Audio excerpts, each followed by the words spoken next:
So what are some of these big differences that we see common between startup environments and larger organizations? We can kind of riff from here.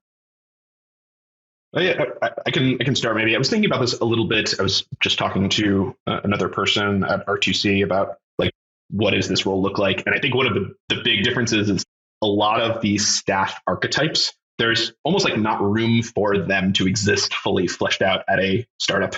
The like archetypes we're talking about are the ones Will Larson defined in his book Staff Eng. There's the solver, there's the tech lead, the architect. Do you remember what the fourth one is? It's like the hand of the royalty or whatever. Yeah, right hand, I think. Right hand, right. Which is I think of as like director without reports. And I think at a startup you like might inhabit each of these roles, like kind of changing off. But I think there isn't quite room for someone to be like an architect who's building like a system that is going to exist for many, many years with tens of people contributing to it. You're like trying to operate too lean and move too quickly and bounce around to too many things, often for that like longevity to exist. And there's like also a level of like you sort of have to expect every person to be a little bit more autonomous. So there's, people are wearing different hats. So there's a little bit less of a need for some of that guidance. Maybe there's a few tech leads, but maybe how many teams can there be at a company with 20 people, right? So how many tech leads can you have? So it's an interesting part where like what a staff eng does at a small company is very, very different. But I think Ben, you have a lot more experience being a staff at a larger company. What do you think? Yeah, it's interesting how like the roles in the archetype changes almost quarter to quarter, definitely year to year, as you're working through different projects or different scopes. So like at one point you might have a project that's scoped to the whole company, another time you might have a project that's scoped to a team. And so you do have to be fluid, but in like a different way, right? Like you're probably not wearing as many hats at once, but you do change out your hats often based on what you're going after. It's been really interesting to see just like the difference between breadth and depth throughout my just journey here at Wayfair, right? Like I've had times where I was working on really broad projects, not able to go super deep, not able to get very technical. Then I've had times where the most leveraged thing I could do is get very technical, actually coding up a project. But that just changes kind of like as the needs of the business change. Yeah. I feel like that can change even in the scope of like a single day. Yesterday I was like, okay, I have the staff meeting where it's like I'm the people who report to the CTOs. There's a couple of directors and a couple of staff engineers. Like I feel like in that group, I'm often like wearing the hat of like the director without reports. Like, okay, how are we structuring the org? Like, what are the cultural things that we need to be aware of? What are we thinking about for hiring? And then like later in the day, we're like, okay, great. I have my initiative that I'm focused on today. Should I be writing code on it? Should I be like working with the PM to figure something out? Like, what is I'm more in a product focused role. So I'm thinking about like, okay, what are the customers saying? Like, who can I talk to tomorrow? It's like very, tactical and hands on. It's like, okay, that can shift back and forth even over the course of the day for sure.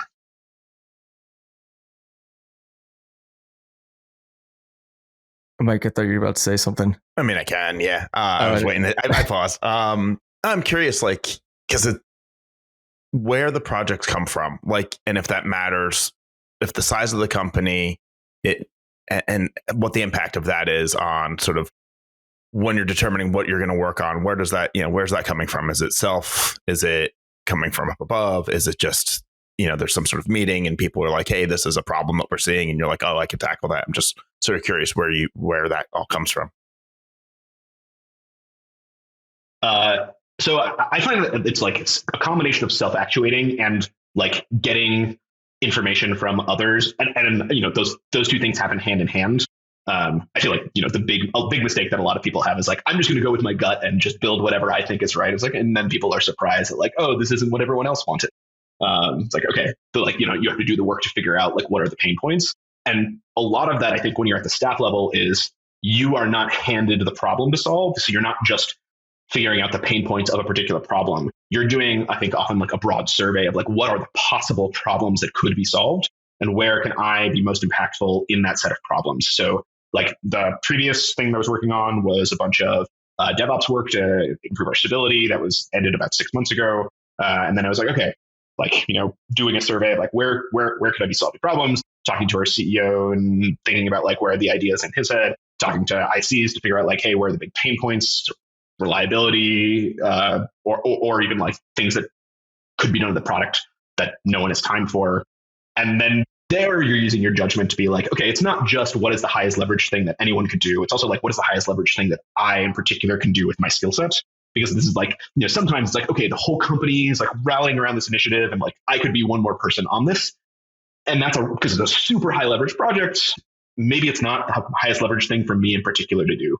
I can go be like the one person who kickstarts something else over there and knows this is a priority eventually. 3 months from now, we'll all be ready for it. And we'll be like really glad that someone was like kicking tires on this thing. But you got to like, I think that's where you're like doing some discovery. And I think like the trap I see some people falling into is people say like, okay, go do this thing. And you take it and you just like assume that's the right thing to do. But there's a lot of value in having a set amount of time with like unstructured, just like, let's question assumptions. Let's get a lot of different viewpoints.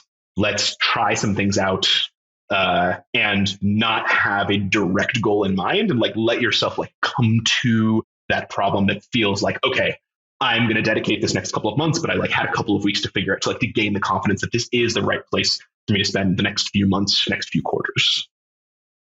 Yeah, that autonomy is one of my favorite things about the role. Just it's kind of like it's an open book and you can draw what you think you need to. You can go after the problems you think are most useful, most ambitious, most interesting, right? And you can kind of mix and match those to meet both your own personal needs and the company's needs.